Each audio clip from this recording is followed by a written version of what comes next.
The sun bathed the hills of Canaan in amber light when Dinah, the only daughter of Jacob and Leah, wandered out to visit the daughters of the land. She was young, curious, and full of life, an innocent flower stepping beyond the tents of her father, unaware that fate had set its gaze upon her. In the city of Shechem, nestled among the hills, ruled Hamor the Hivite, a prince of great power and wealth. His son, Shechem, bore his name and his pride, and it was he who saw Dinah walking in the fields beyond the city walls. From the moment Shechem's eyes fell upon her, his heart ignited. But what burned within him was not just affection, it was a fire of unrestrained desire. He took her, by force. He violated her purity, silencing her voice, staining her innocence. Yet after the act, Shechem's heart was strangely pierced, not with remorse but with longing. He began to speak gently to Dinah, to plead with her. His soul clung to her. He declared his love, twisted and flawed though it was. He wanted her not as a conquest but as a bride.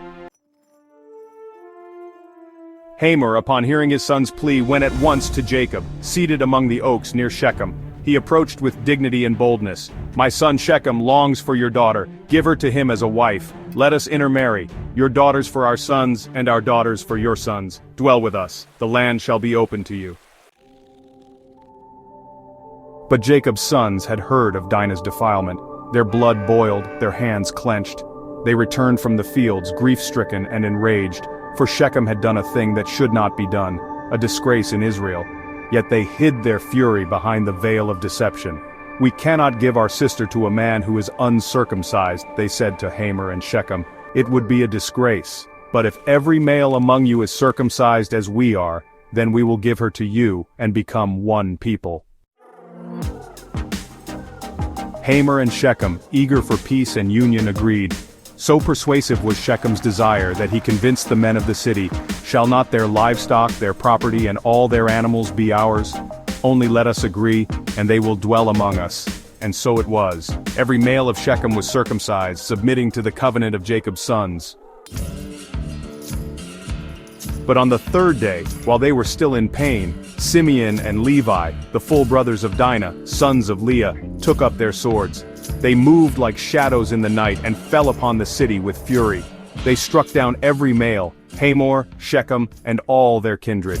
Blood ran in the streets of Shechem, and vengeance roared in the hearts of Dinah's brothers. They took their sister from Shechem's house, and she walked in silence, the weight of her ordeal pressed into her bones. Then the rest of Jacob's sons came. They plundered the city, seizing flocks, herds, wealth, women, and children, everything within their reach. The city that once welcomed them now lay in ruin, cursed by the wrath of sons who would not let their sister's shame go unanswered. When Jacob heard what his sons had done, his heart trembled. "You have brought trouble on me," he cried. "You have made me odious among the inhabitants of the land. If they gather against me, I and my household will be destroyed." But Simeon and Levi, unrepentant, stood tall and spoke. "Should he have treated our sister like a prostitute?" And Jacob knew then the weight of his name, Israel, one who wrestled with God and with men, and now he must wrestle with the consequences of blood spilled and honor reclaimed. That night, under a shroud of stars, Jacob took his household and fled Shechem. The God of his fathers sent a dread upon the neighboring cities, and no one pursued them. They journeyed toward Bethel, where Jacob would build an altar, seeking peace, seeking mercy, seeking a future unmarred by the violence of the past.